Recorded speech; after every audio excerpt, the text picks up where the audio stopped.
नमस्कार।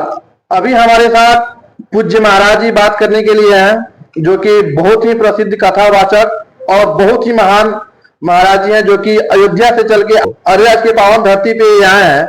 तो हमसे इनसे कुछ हम सवाल करेंगे सनातन पे और सनातन संस्कृति पे, कि अभी आप लोग देख रहे हैं कि पूरे भारत में पदयात्रा निकाला जा रहा है, हर सनातनी को संगठित किया जा रहा है और सनातन का लिए सनातन बोर्ड का मांग किया जा रहा है, हिंदू राष्ट्र के लिए मांग किया जा रहा है।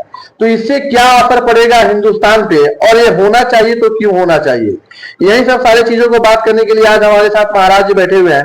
तो सबसे पहले तो महाराज जी, मेरे चैनल में आपका स्वागत है। आशीर्वाद। चैनल के सभी लोगों को बहुत बहुत आशीर्वाद। उपस्थित जो भी इसके दर्शक हैं उनको बहुत बहुत धन्यवाद। जैसा कि आपने प्रश्न किया कि सनातन धर्म क्यों बनना चाहिए, सनातन धर्म की आवश्यकता हमेशा थी, है और रहेगी। उसका कारण है, यदि किसी भी धर्म के विषय में हम लोग जानकारी लेना चाहें तो सनातन धर्म एक ऐसा धर्म है जो वसुधैव कुटुंबकम के दृष्टिकोण से जीता है।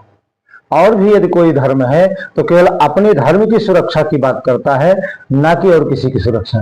हमारे यहाँ धर्म कहता है, यदि धर्म कहता है, सनातन धर्म एक ऐसा धर्म है, वो कहता है कि अपने साथ साथ सभी का भला, सर्वे भवन्तु सुखिनः सर्वे सन्तु निरामया, सभी लोग सुखी हों, जितने लोग हों, चाहे इस्लामिक धर्म को हो, सिख हो, ईसाई हो, कोई भी हो, वो सभी सुखी हों। ऐसी विचारधारा को केवल मात्र सनातन धर्म ही प्रस्फुटित करता है और किसी में इसकी हिम्मत नहीं है, किसी में इस बर्ताव के लिए रखने का साहस नहीं है। सनातन धर्म में मात्र एक ऐसा सद्भावना सद्विचार है। और आपने प्रश्न किया सनातन धर्म को बोर्ड बनना चाहिए या नहीं, तो 100% बनना चाहिए, क्योंकि एक भाई यदि हमारा है और दूसरा यदि कमजोर है तो उसको साथ में लेकर के चलने की क्षमता यदि है तो सनातन धर्म है। अगर हम कहते हैं विपक्षी इस्लामिक धर्म को, तो इस्लामिक धर्म इतना कहता है कि मेरा धर्म सुरक्षित रहा है, मैं सुरक्षित रहूं, मेरे लोग सुरक्षित रहें। इस्लाम को ना मानने वाले जो हैं वो हमेशा हमारे व्यतिरेक में जो रहते हैं उनकी हत्या कर दें, ये कहता है कुरान। महाराज जी एक मिनट जी, आपको पता है कि ये हिंदुस्तान धर्मनिरपेक्ष देश है जी, और यहाँ पे जाति धर्म को छोड़ के जी एक ऐसी इस देश की महानता है कि यहाँ पे हर धर्म के लोग, हर वर्ग के लोग एक साथ रह सकते हैं, कहीं भी आ जा सकते हैं, इसमें कोई भेदभाव नहीं है। फिर भी यहाँ पे एक बहुत ही महत्वपूर्ण संविधान है और ये देश संविधान के आधार पे चलता है।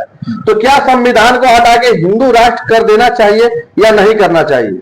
नहीं, ऐसी बात नहीं, संविधान को हटाने की कोई बात ही है नहीं। हमारे यहाँ जो शास्त्र है वही संविधान है, हमारे यहाँ की जो संस्कृति है वही संविधान है। शास्त्रार्थ त्रायते सनातन, जो रक्षा करता है, हमारे धर्म की जो रक्षा करता है वही सनातन है। हम तो कहते हैं, इसीलिए तो इसको सभी सेकुलर देश बनाया गया है। यहाँ सारे लोग रह सकते हैं, कोई एक व्यक्ति के रहने का ये देश नहीं है। लेकिन हमें यदि कोई प्रताड़ना पीड़ित करता है तो आत्मरक्षा करना मेरा परम कर्तव्य है। नहीं तो हम लोग अल्पसंख्यकों को कोई दुश्मन थोड़ी है, उनको भी अपने यहाँ रखे, तभी हमारे यहाँ बढ़ रहे हैं, बड़े हो रहे हैं। अच्छा, मतलब हिंदू राष्ट्र कर देने से क्या जो दूसरे धर्म के लोग हैं उनको इससे लाभ होगा या हानि होगा? बिल्कुल लाभ होगा, क्योंकि हमारे यहाँ शास्त्र कहता है, हमारे यहाँ के लोग कहते हैं वसुधैव कुटुंब, जितने लोग हैं हमारे सब वंश के हैं, सब हमारे भाई हैं, हम उनको कोई क्षति नहीं पहुंचाएंगे। लेकिन ध्यान रहे इस बात को, हम अकेले मानते हैं, वो भी मानने को तैयार नहीं है। तो सनातन धर्म पहले था, है, और हिंदू राष्ट्र पहले था, आज भी है और रहेगा। केवल उसकी घोषणा करनी मात्र बाकी है कि हम लोग उस धर्म को मान करके उसको गहन रूप से व्याप्त करें चारों तरफ, बस इतने की बात है। बाकी ऐसी कोई बात नहीं कि इस्लामिक धर्म को क्षति पहुंचेगी। इस्लामिक नहीं, सिख, ईसाई धर्म, किसी धर्म को क्षति पहुंचाने की बात नहीं है। आप देख रहे हैं कि अभी जोर शोर से पद यात्रा कर रहे हैं बाबा धीरेन्द्र कृष्ण शास्त्री जी, उनके बारे में आपका क्या विचार है? उत्तम विचार है, सभी का उत्तम विचार है। किसी को कुछ भी रोकने के, कहने की कोई आवश्यकता नहीं है। देखिए, सनातन धर्म था, है और रहेगा। तो सनातन धर्म की पदयात्रा करके केवल बुझा हुआ दीपक जलाने का काम कर रहे हैं।